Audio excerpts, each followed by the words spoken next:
flashbacks to Castaway at all when you were filming this? Nah, I did not. One. I'll tell you one thing. I did not have to get wet. That was a big thing. Other people did. Sully stayed dry, other than up to his waist. And the last time I spoke to you, you said you put £100 on Leicester to win the Premier League. What did you spend your winnings on? No. You know what? I took that and put it right on Aston Villa in order to make it up into the bigs. Are you hoping to see them play a bit more in the UK now? I'd love to. Look, I thought I knew this story, and when I heard that Clint Eastwood was going to make a movie about it, I said, well, is it going to be 208 seconds long? Because that's how long the flight was. What else are we going to build into this thing?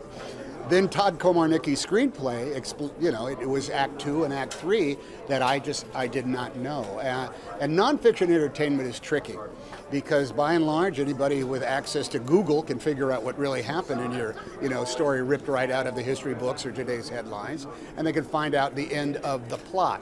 But they don't find out the end of the story. And the story here, which I found out along with everybody else, was what Sully and Jeff Skiles and Laurie and everybody, his wife, went through in the long process of the standard investigative process that has to occur anytime something like an aviation accident occurs. What was unique is that the pilot and the co-pilot were present. A lot of times these are crashes in which nobody survives.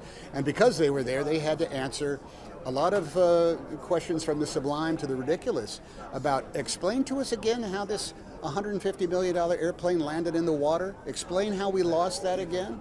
And they had to do it over and over again. And during that period of time, they had no idea as to whether they would be exonerated or found at fault or celebrated, or they had no idea if they were going to lose their jobs or not and be made pariahs in the industry and in the world that they love. You know what he shaved? So that he would stop getting recognized. He needed some anonymity, so getting rid of the mustache helped out. Look, I think heroes are people who voluntarily put themselves in harm's way. And I think by that criterion, you could say anybody who flies an airplane for a living cheats death somehow. They stand up in front of 140-odd people who are jammed into those seats and says, I know, we'll be in the air for 3.5 hours, don't worry, I'll get you there. That is somebody who takes on a responsibility that is, bigger than the average job, the requirements.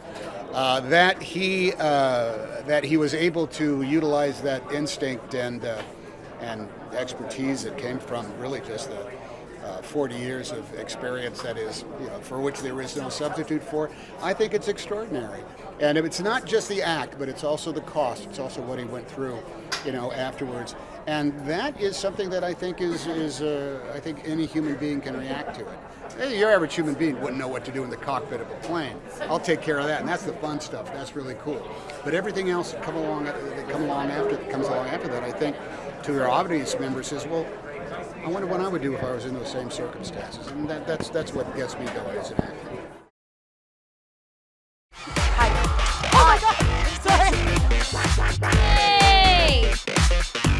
Zane's got a great voice.